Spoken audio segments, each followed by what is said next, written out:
Okay.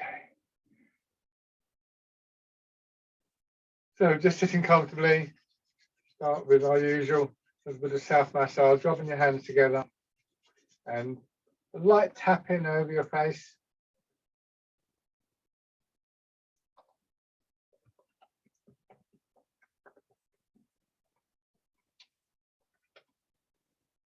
And then over your head and neck.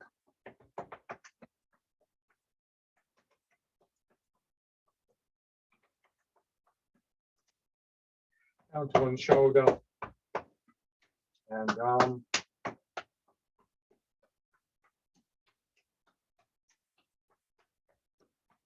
The other side.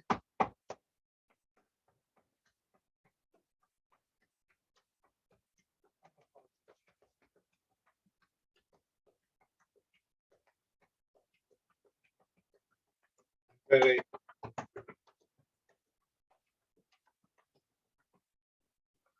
And your legs.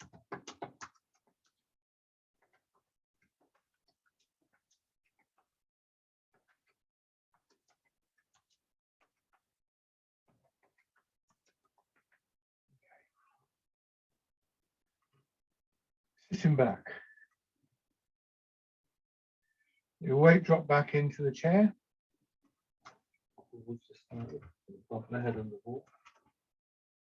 And when you do this, chances are that sort of like the lower part of your back, hips, that kind of area, aren't actually in direct contact with the chair. It'll be more like somewhere higher up in your back, and then thighs, buttocks, that kind of area. So I sometimes talk, particularly in the standing postures, of this feeling of your hips overhanging.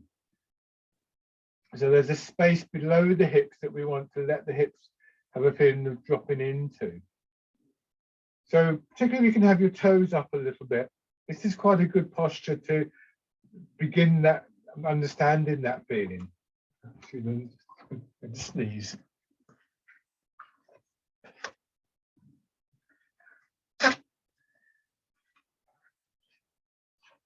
Right.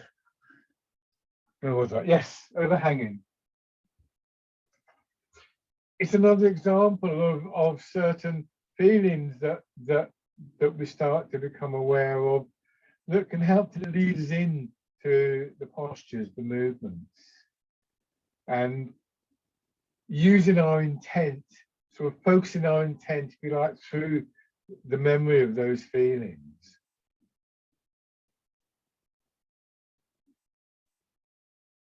That's one thing to think about with this posture. All the usual stuff, that sense of just sinking back, feeling the tightness, the stiffness in different parts of your body, beginning to just loosen up, hopefully, maybe not all of it. Just consider that, you know, we're not trying to hold a particular shape, we're not trying to hold a particular posture. We just want that feeling of sinking into the chair.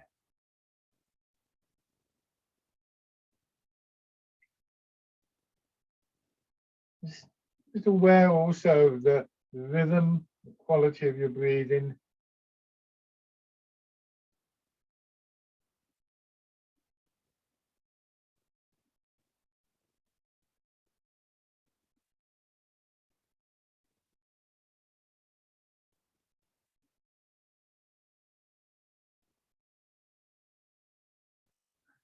And bring your feet in, and once again, feel that dropping back through your hips, drawing your head up. About 2/3 of your weight back in your hips, about 1/3 in your feet. So a very slight angling forwards through your back. Head just resting on top of your spine. Your arms resting on your legs, and your arms feeling quite heavy.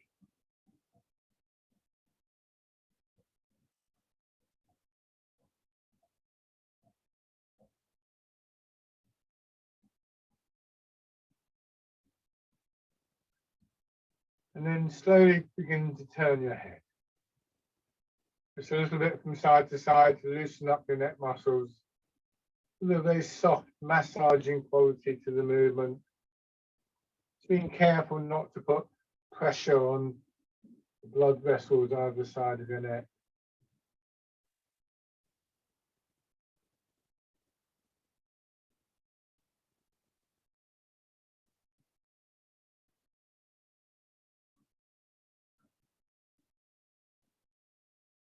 And then your shoulders.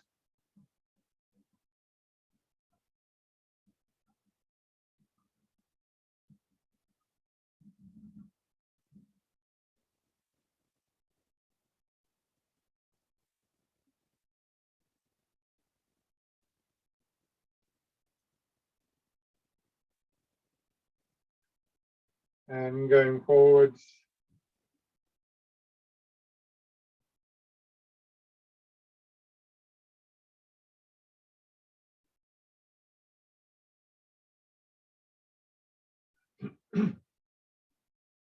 Hands down, out to your side slightly, and then arms rotating.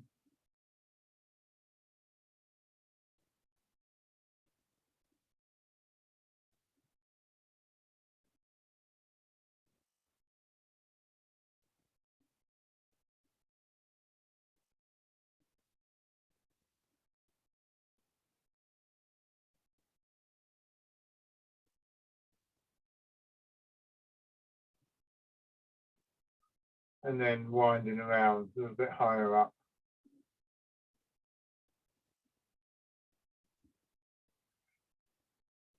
Very carefully, very gently, just looking to really just encourage this feeling of a fluid movement within your body. The flow of the blood and the body fluids, the flow of the energy itself. Back the other way.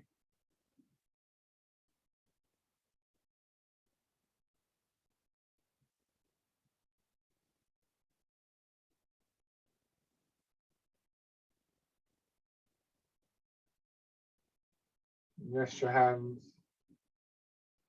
Now, easing forwards and push back.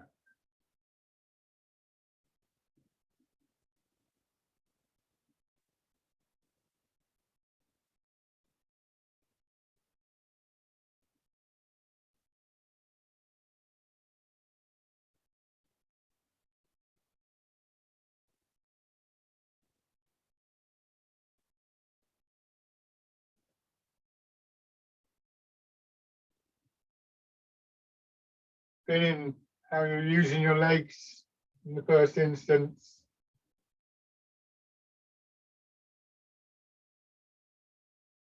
Letting your weight drop down, slightly compress your legs, and then like springs, they compress and then expand, and that pushes your feet down into the ground, which pushes your shoulders up and back.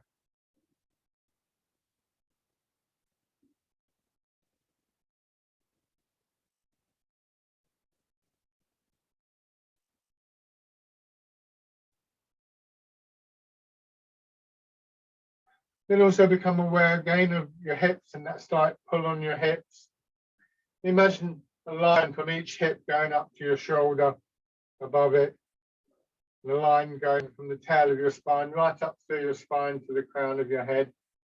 So as your hips sink and your pelvis rolls back, again, that just helps to draw your shoulders and your head up.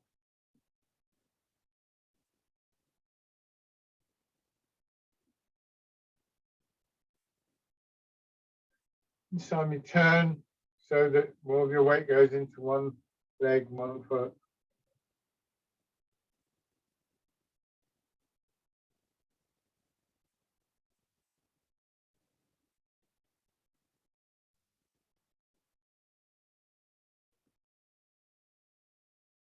And in the other direction.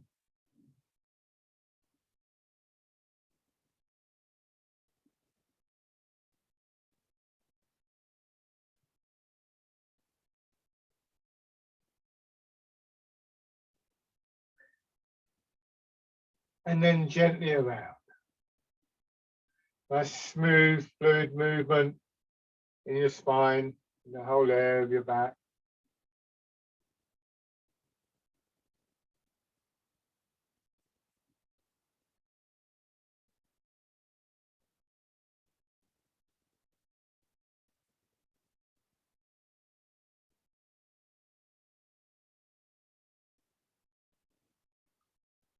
change direction.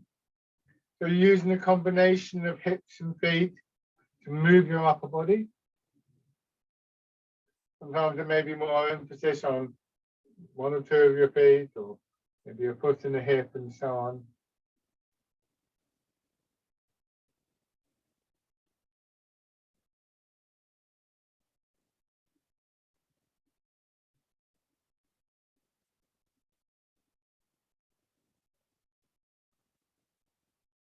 Okay, and then come back to the center, pull one heel up and step out and back.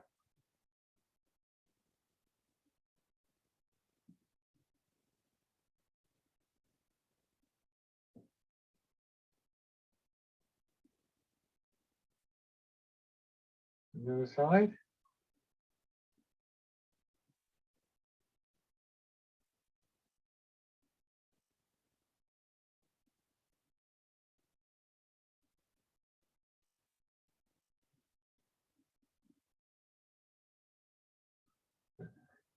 So many of those movements, particularly the weight change movement, we want to sort of retain an awareness of them as we go into the main body of exercises, because it's those movements that will provide the energy to move the arms through. So hands down to your sides,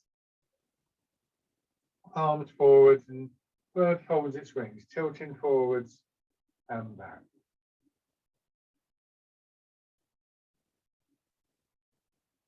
Again, looking for that nice open feeling in your upper body as you come back into the seated upright position.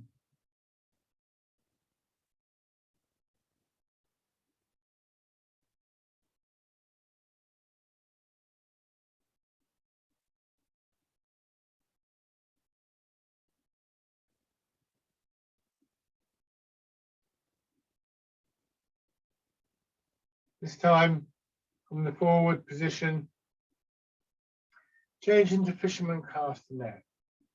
Imagining doing this in water, just a slight sense of resistance in the air around you, causing your arms to stay behind your shoulders till right at the end here, your hips sink down, and that seems to help push your hands forwards.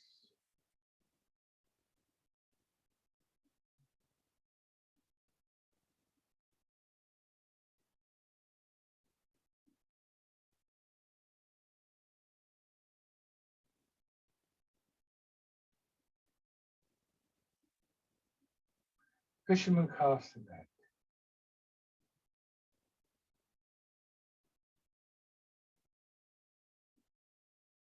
Now imagine the ball underneath your arms. You're going to sit back and just pulling the ball in towards you, rolling the ball in.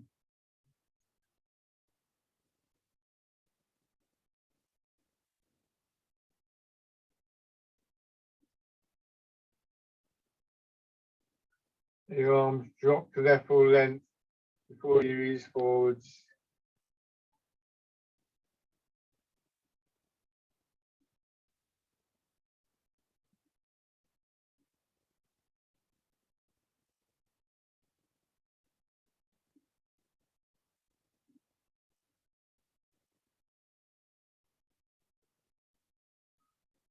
This time, as you come to the upright position, turn your hands in, draw your elbows out. Pigeon spreads its wings.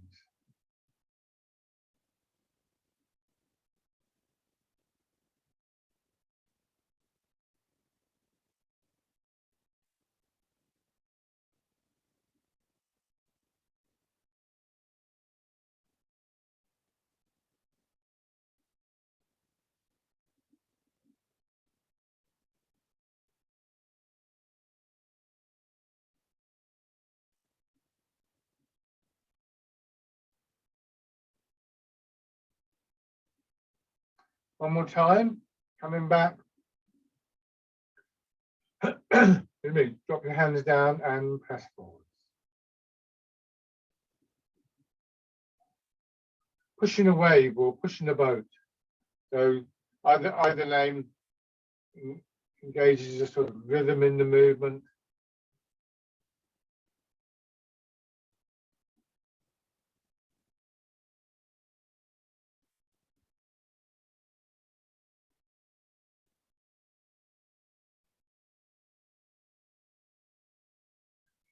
presses through the palms and the heel of the palm. But don't sort of struggle to pull your fingers back. So if you're a bit stiff in your wrists, it may just be a sort of a slight angle forwards rather than that.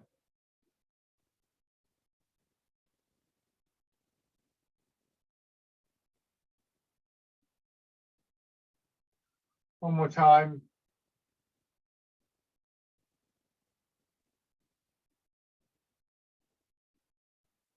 Hands twisted.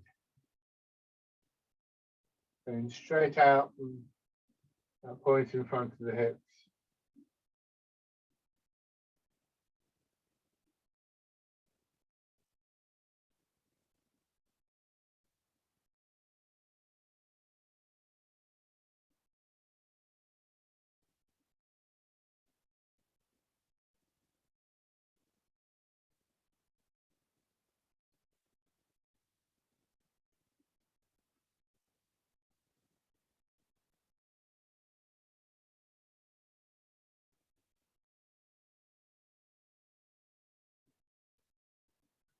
Once more, at the end of this movement, open your fingers, turn them palm out,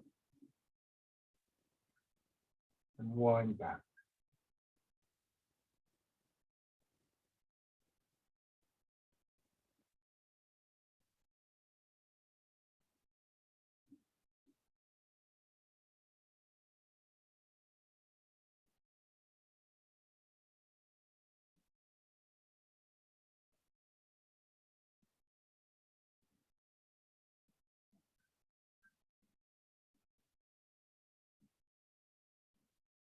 Trying to get the timing on this.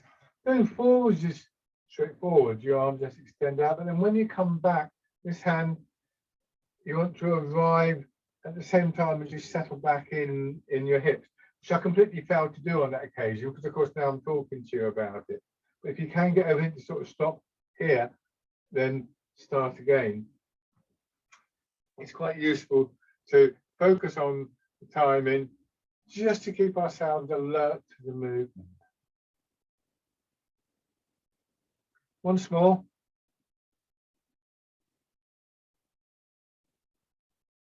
And then polishing the table.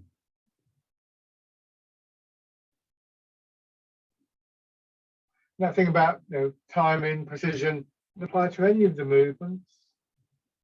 The more complex the movement is, the more difficult it is to get that timing.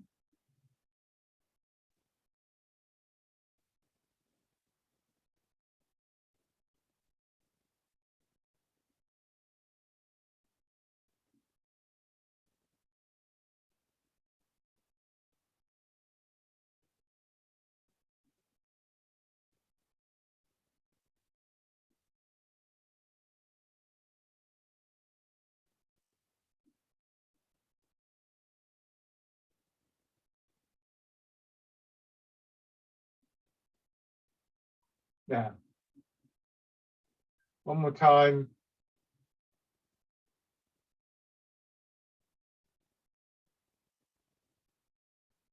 Your hands in, turn them over, pushing up and pulling down. So feet, hips, pushing down into the ground and the chair, and then gravity just doing the work of drawing you down.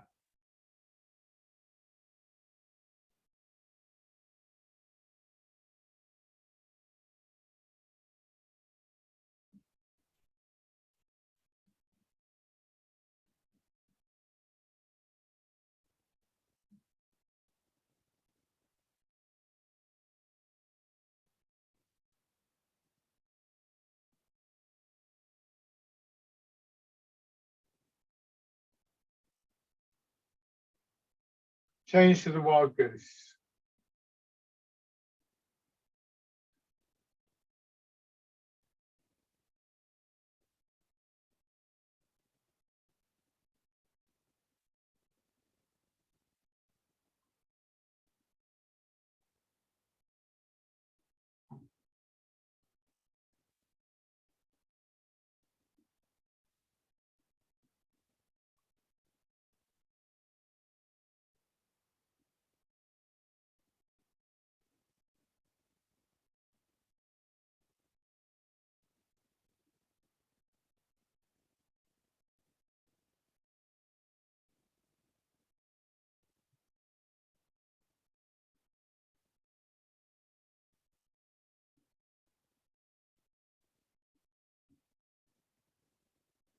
ease forwards just a little, just enough to let your hands slide in front of your knees. Sit back, and again, a push up through your hips, your feet, apart in the clouds.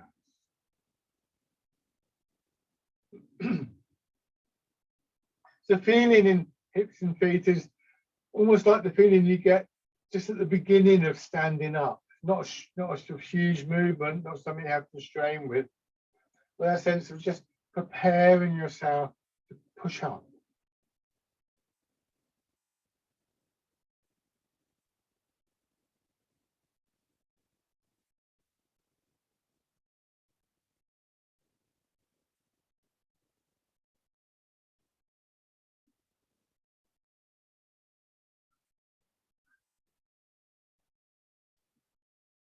One more time, and we're going to change after this one to Dragon plucks the stars from the sky.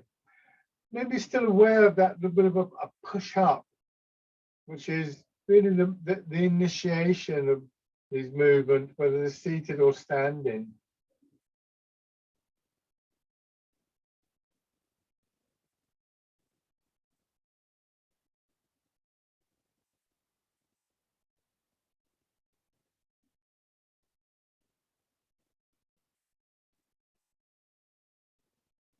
It's a very subtle feeling when we do it in the chair,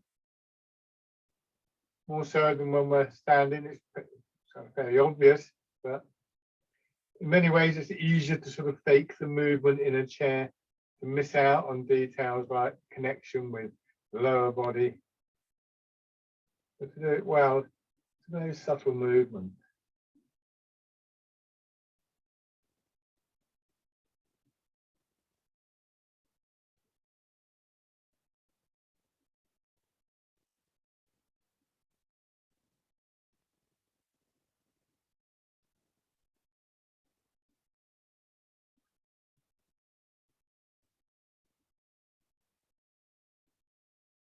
Now changing to both hands. So every returning movement points us at that slight feeling of compression in lower back, hips, buttocks, and down through our legs, in to our feet, and then comes the push back out, and eventually back in.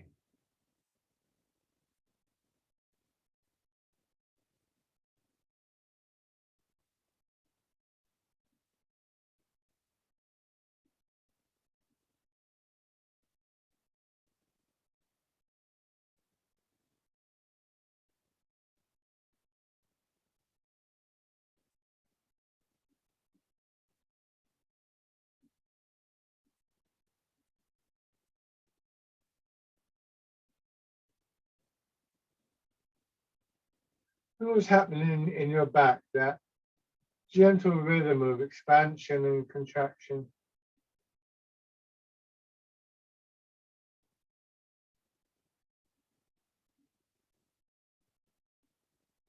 One more round.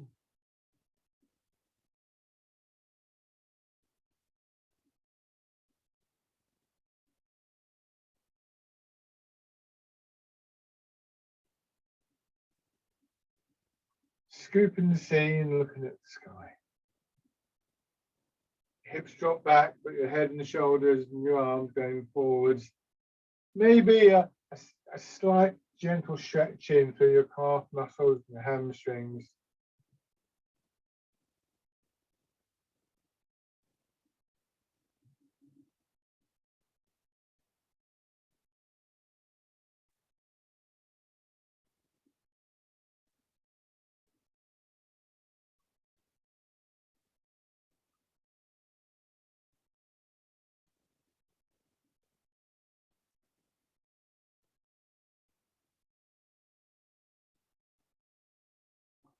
Now, change sides. Notice if there's any difference between one side and another. Source of that could be in your back, maybe your shoulders and your arm. Could also be, of course, in the leg.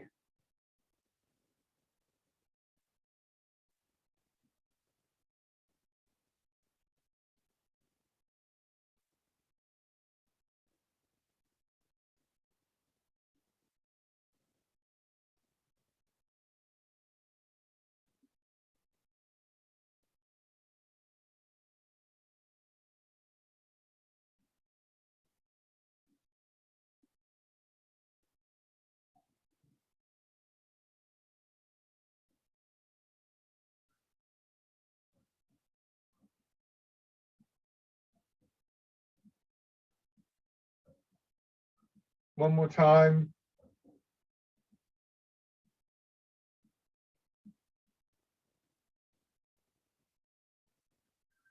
Bring that foot back.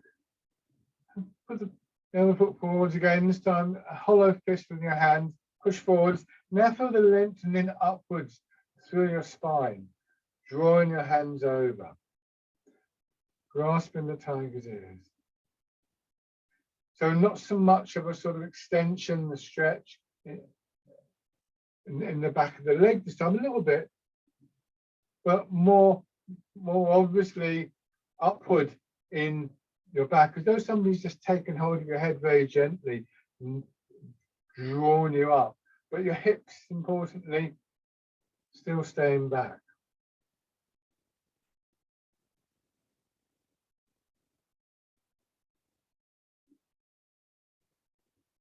Good. And then switch over. Grasping the tiger's ears.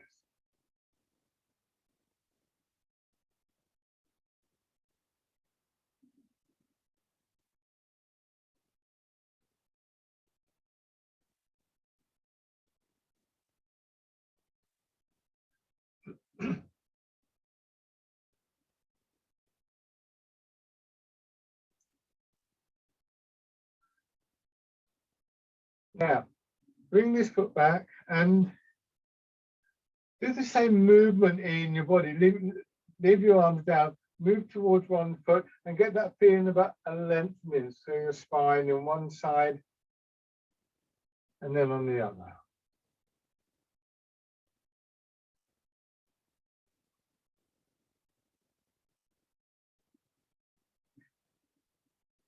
Perhaps more so than with the previous one, grasping the tiger's ears, you can feel how there's this, again, this very gentle sort of push from your hips.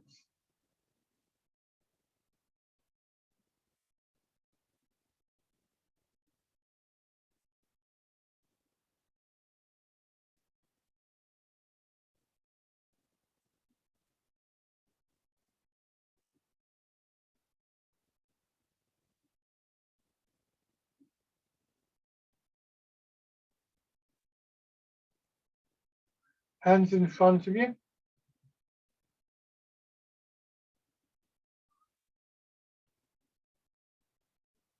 So as we come back, there's again that sense of compression. We start through spine and down into your hips, and then the push back up. Like a spring being pushed down and then released slowly.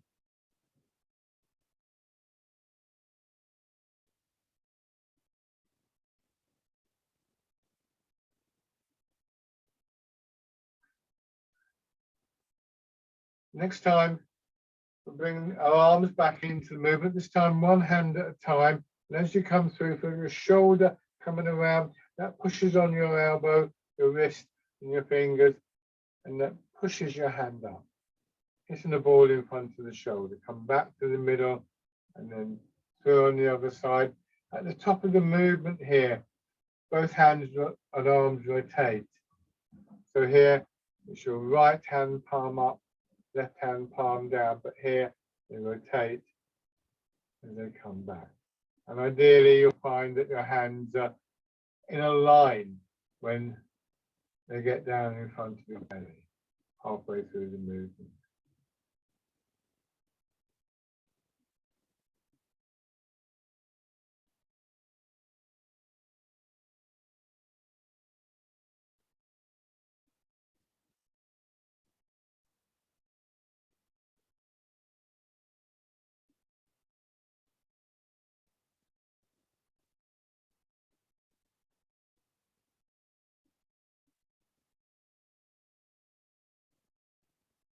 One more on each side, hitting the ball in front of the shoulder. Simply change the position of your arms. They're both out a little bit now, and now going into cow gazes at the moon, letting your hands swing across your legs and slightly up. You're gazing at the moon, so you're looking between your hands into the distance. A good movement if you're feeling just a little bit sort of sluggish and tired.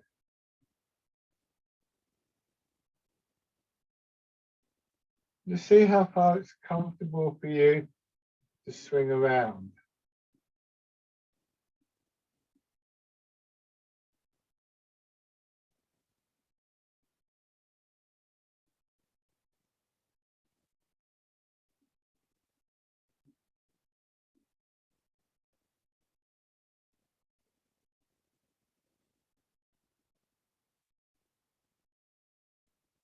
One more on each side.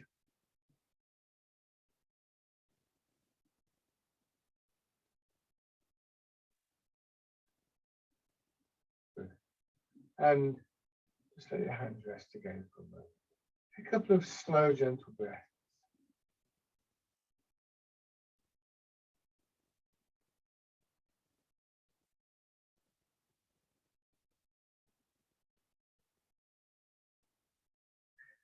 Now, this time, hands are quite close to each other, about shoulder width apart, something like that. You imagine them tied together or maybe holding on to something. And then just turning from side to side.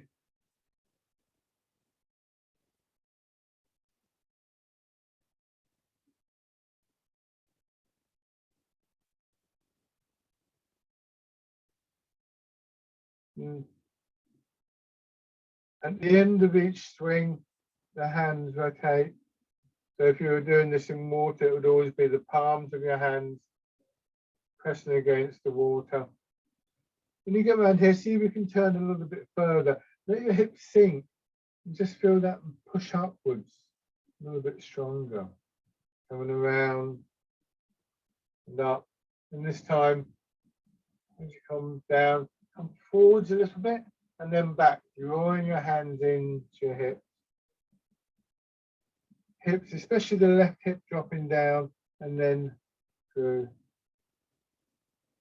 and back. So your hips go down as your hands go up. It's like a seesaw. You push down on one end to push the opposite end up.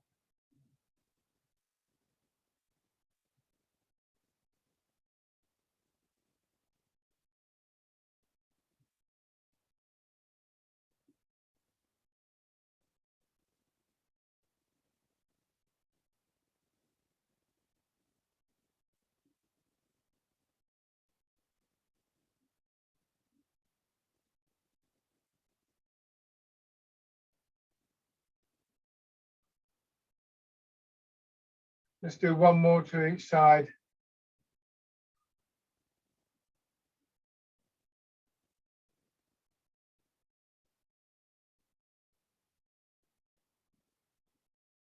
And again, rested. So that principle, you know, the seesaw principle, that for the hands to go up, generally speaking, it'll be the hip, but something has to go down. It's something we find all the way through the system. And it's particularly useful when we come to things like stepping. Because if we want a leg to come up to take a step, we focus on our hips dropping back and down first. And that really helps with our stability. Now, once again, rubbing your hands together.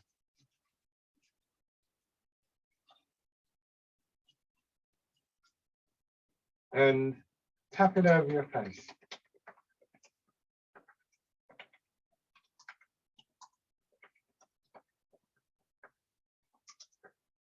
Over your head and neck.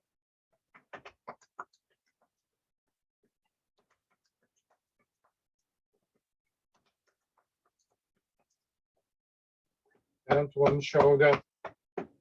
Arm.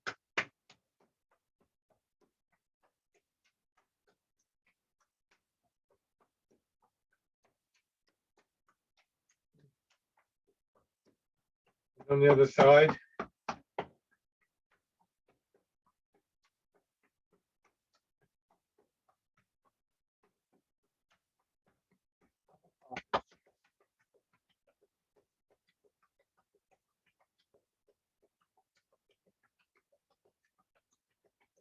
Belly.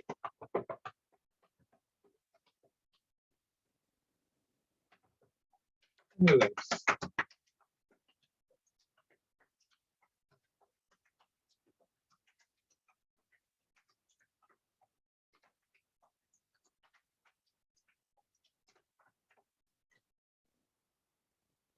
Pushing down through the ball of your foot, so your heel and your knee come off the ground, just getting blood flowing into the muscles of your legs. And then going around.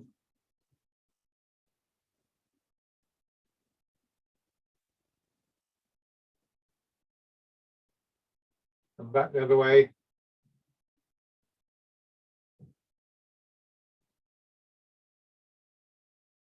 And with the other leg, pushing up.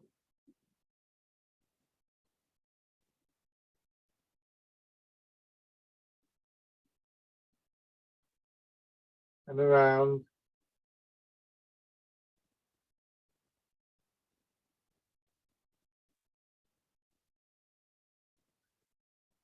Okay.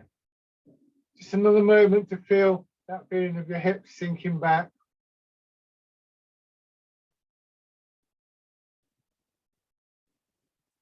And then standing.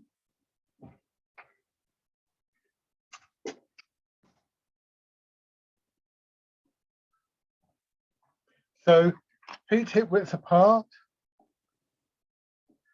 Sorry, just a second. Better. So your feet directly below your hips. And just try this. It may not be comfortable the whole time, but it's something to work towards. Your weight going forwards, and then if you can remember that feeling of sort of your hips dropping when we were sitting back in the chair and dropping into the space, this is what's going to happen. Just this, and this movement brings your head and your shoulders nicely upright, allows you to sink down, and so long as you're able to just soften a little bit in your lower back, your pelvis will adjust to keep you in position. If you're tight in your lower back, when you drop back like that, your hips will get pulled back, which obviously we don't want to do. So there's a lot of different factors involved in this.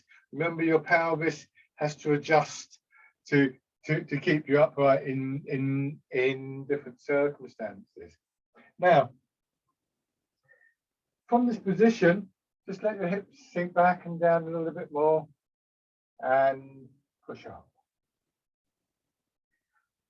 If you can, if it's comfortable, put a hand on just on your back, just below the small of your back, top of your pelvis, and see if you can feel the movements there. The slight sort of, I suppose you call it a stretch or an extension, because as your pelvis tucks under, muscles and tissue there extends out and then contracts as you come back up. This all becomes part of the movement. You can feel it a little bit in your belly as well, and that's quite important because we don't want to pull the belly in artificially, because we need these muscles to be working.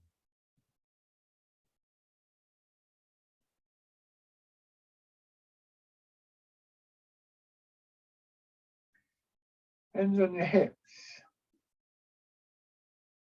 Same thing. You might just be able to pick up the very subtle changes in the angle of your pelvis. I always describe it as level to the floor. It's probably not an accurate mathematical description, but you can feel that as your body changes position, there's a movement there. So this is why always, as I've said before, when people are having problems with mobility and falling, they often get encouraged to do a lot of work on strengthening the pelvic floor. Not just the pelvic floor, it's not just the strengthening. You can feel here and here, you can feel at the sides, you can feel the quite small movements, so the nervous system is involved as well in all of this. Bring the hands around and pushing up. So see if you can just retain, after touching those areas, touch is an interesting medium because we learn a lot through touch. Babies do it all the time, don't they? So with that extra knowledge of what's happening in back and belly and hips, see if you can just bring that in to your awareness of movement within your body. It may not happen straight away. You may need to sort of do it a few times before that really settles in your awareness. But again, the memory of that begins to focus our intent. So it's not that you're thinking, oh, I've got to stretch my back or something like that, but your intent is aware of that movement and encourages that movement.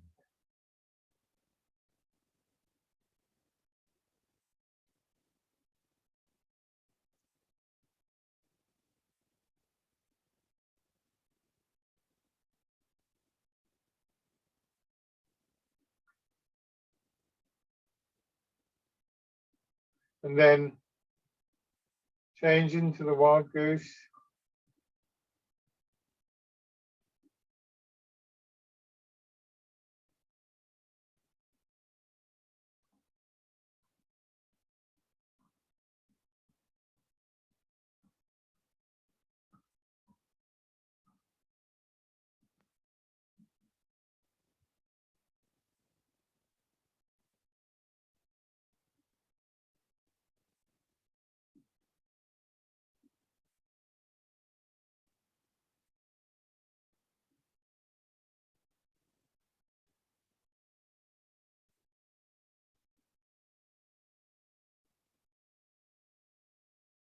And then heart in the clouds. So as our awareness of what's happening in the body grows, so the effectiveness of our intentions in the movement improves. And this relates to these small movements that I've talked about before, the building blocks of the bigger movements. And again, this is not thinking, it's too complicated to think about. It's a more kind of awareness.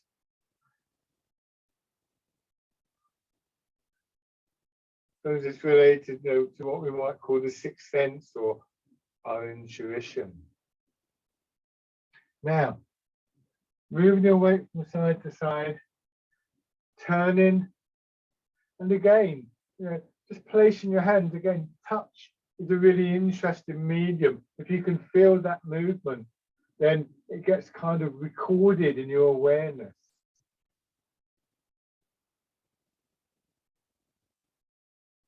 Again, on the front of your body,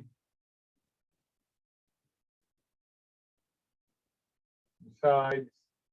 You could just then do it on your legs and so on and so forth. So there's all sorts of things you can do. You go across, you turn, you let your heel come off the ground. Don't come up. So keep that feeling of sinking down. And again, you might put a hand there if it's comfortable. So you'll feel then, you'll be more aware of if you're coming up. And your hands following the standing version of hitting the ball in front of the shoulder. Pushing up, turn your hand, coming down. Again, this is like the seesaw, your left hand going down, your right hand going up. Back. A bit of a push up from the empty foot. You sort of push down through the ball of the foot. Sink down in the other leg. So don't let that push down do this to you. Don't let it to push you over. Keep the upright position.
Good. Now, 1 foot forwards. So I think again, not so much when you're at home. You must be on a level floor, I assume. But if you were doing this, say, on an even piece of ground, again, you can try it. Put one hand on your back, maybe one hand on your belly, whatever, and just see how the pelvis very subtly adjusts. We often come up in the middle like this. That's quite common, especially if we are a bit tight in, say, our back or something like that.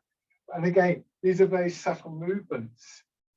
So, just focusing your awareness through the touch on a part of your body can give you a very detailed picture of this inner landscape of the body. Very important picture. And if you do that enough, and it's not going to happen straight away, as I said, I suppose it might do, but for most of us it won't. Just gradually, this awareness builds, and without us having to consciously think about it, it blends with the movement. The awareness blends with the physical movements through this process of intentionality. Raising your toes and your heel.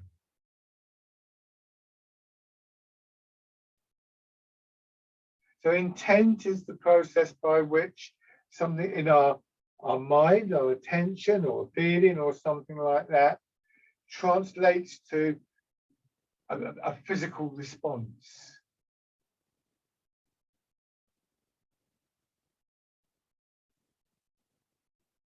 And then stepping in. Or maybe we could think, the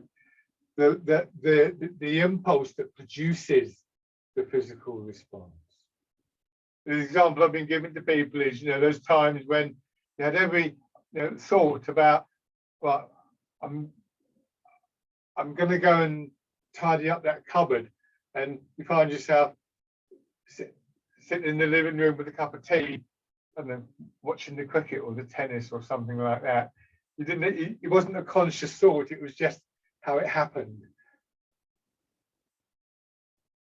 That's the intent guiding you towards having a cup of tea. And then on the other side.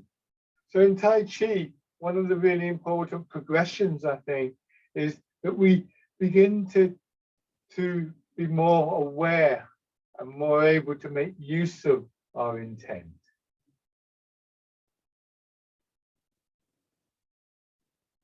And that's not to say that it is all in the mind by any means, or that all we have to do is think the right things. It's much more subtle than that, because intent really sits on that overlap between body and mind.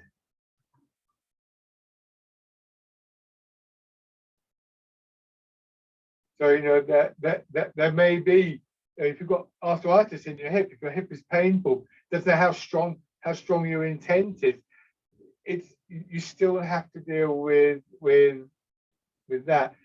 The arthritis is still there. This doesn't miraculously make it go away or make the pain go away. What we can do is to begin to find ways to work more creatively with that. And just raising your toes and your heel.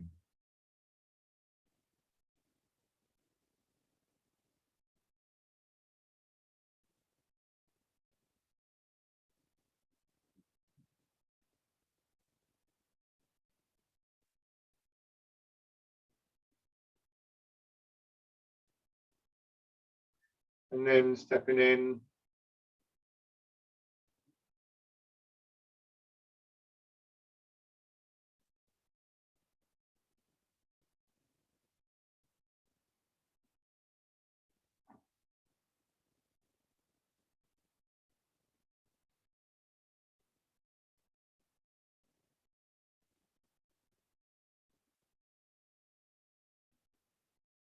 And then step through.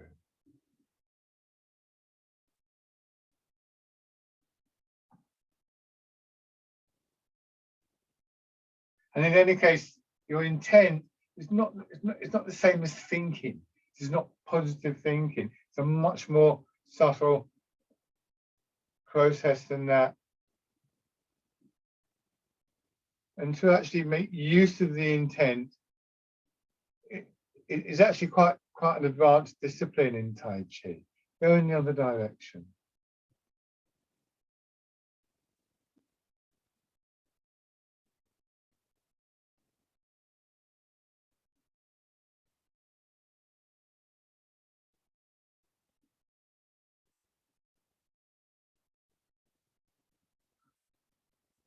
Okay, now left foot forwards.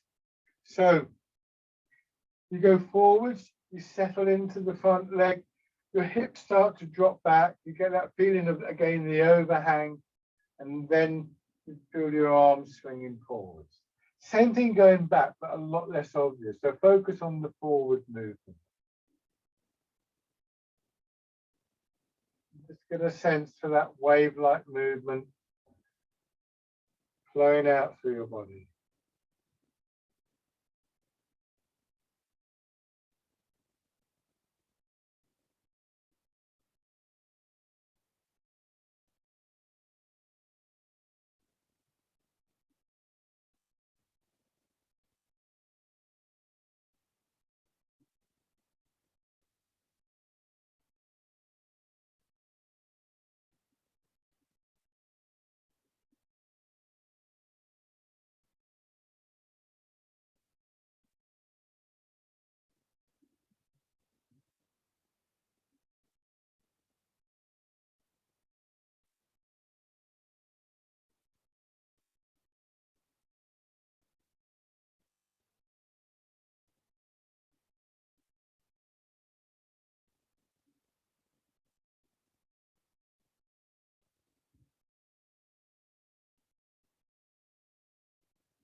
Good, and then on the other side.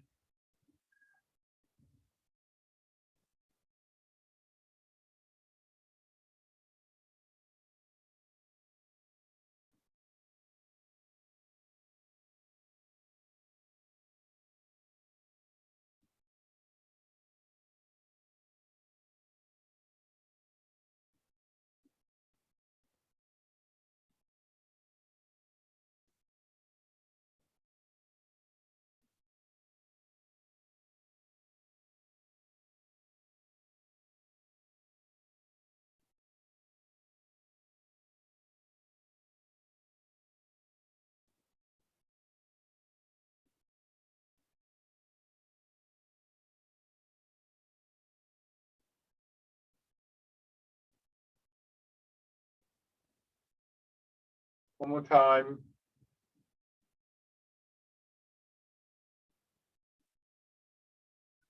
And bring your feet down now.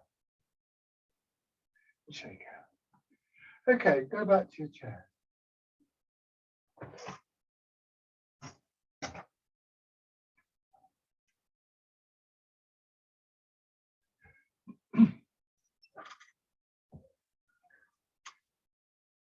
You can take a few moments just to remind yourself to let your hips settle back. It can be a very frustrating process, of course. It's amazing how many times we have to do it. You think, oh, yeah, hips are sinking back. And then 2 minutes later, they've stiffened up again, and so on and so forth. This is another thing that we need to think about, which is that we're trying to develop new habits, but that doesn't mean that the old habits just somehow miraculously dissolve away. It doesn't work that easily. So try not to get frustrated if these things that I talk about are processes, not things that we acquire. They're ongoing things, and they're the things that really, to be honest, I think people are working on all the time in arts like Tai Chi. So let your hands drop down. Push down gently through your hips, through your body, expanding, lengthening through your back, and then once again, yielding to the pull of gravity, sinking down, embracing tiger, returning to the mountain. Nice and gently, And maybe just, maybe you have some kind of image of what it's like to return to the mountain, some kind of memory of that working for you. Just call up those images as you get to this stage of the movement.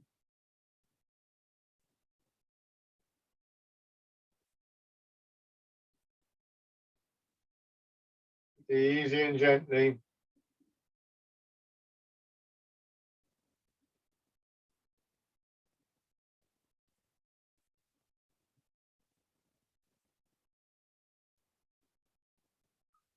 One more time.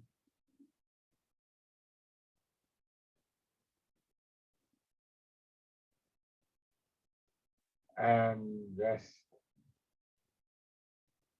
And just try and have a sense of how this posture feels. This is the thing that you want to come back to when you're standing in the queue at the shop or whatever.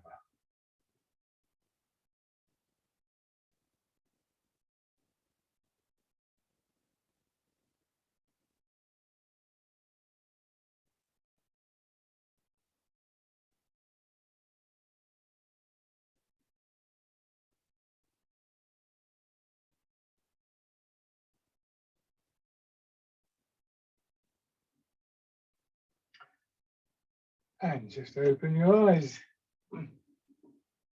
Lovely.